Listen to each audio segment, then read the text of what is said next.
mamalengke muna tayo. Nasa Monumento Market ngayon si Edwin Duque. Edwin, anong presyuhan dyan? Ay, buntag Kuya Jel. Sabay medyo bumaba yung presyo ng karne sa Monumento Market, Kuya Jel. Dahil nakabund ng ating pagbamarket, ang kilo ng baboy ay 360. Dito ay 340. Itong isang inikilahan dito.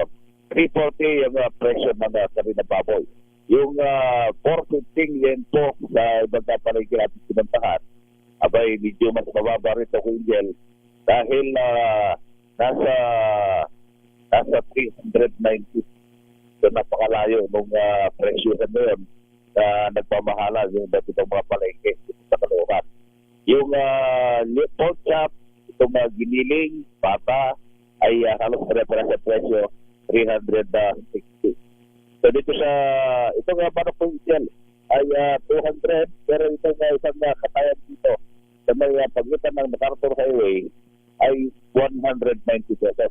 Kaya kahit bigtago ay pinupuntahan ng mga nabibili, lalo na yung may mga criteria dito sa, hindi na dito sa Caloocan, may mga taga-Malapunting na bumibili dito sa palengke. Ang presyo ng kambing ay nanatiling 540, 450 naman ang ulot, 430 naman itong ulo.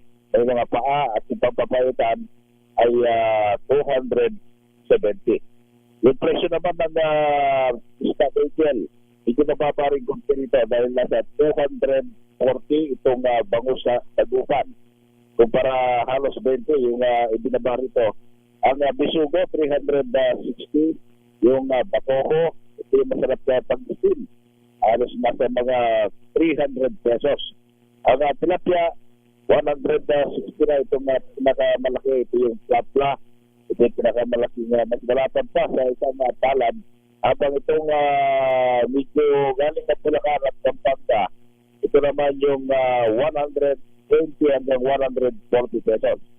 Ang galunggong, halos 100 to 110. Itong bentahan ngayon, dahil napakarami raw stock ng galunggong, kaya mura. Halos ginagawa ito inununan. Ito sinasabi ng matagtangan siya, gaganda, ay inununan. Yung pusit, medyo mababa na rin yung presyo ngayon. Yung pusit lumot na 400, ngayon 360. At pusit kalawang, balik sa 220, mula sa dating 240. Ang calamares, 220. Ang pusit na tunay, ito yung sabing pinakamagandang klase, ay bumaba ng 380 bawat kilo. So, mababa rin yung gel dahil halos 30 yung pinaba. Yung 340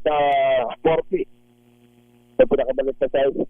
Tapos nasa 550 at 800, meron din na 750 at pinakamalaki na dati na bibili natin ng 1,001 bawat kilo. Hindi naman gumalaw yung presyo ng mga isda. Meron pa rin yung dati mga presyo na maliban dito sa ating binanggit na nagbago. Itong presyo naman ng mga gulay, ang kamatis, yung alas na babang sa presyo, yung kamatis yung 30 pesos, ang pinakamagandang klase ng bill, yung nabibili natin na ng 140 pesos, hanggang 50 pesos na lamang yung bawat kilo. Walang pagdalaw, yung presyo ng mga gulay sa prutas.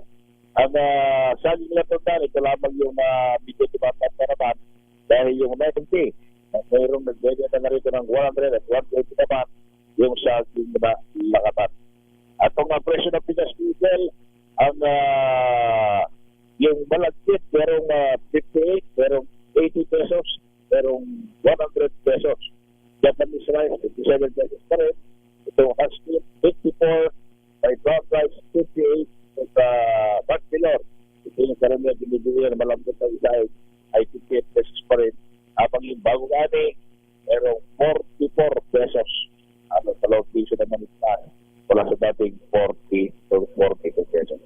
Kaya kung hindi, ating presyo pa rin rin sa Monumento Market sa Caloocan, Aris 23. At ito sa nagulat sa Visa Rates, una sa Pilipinas. Maganda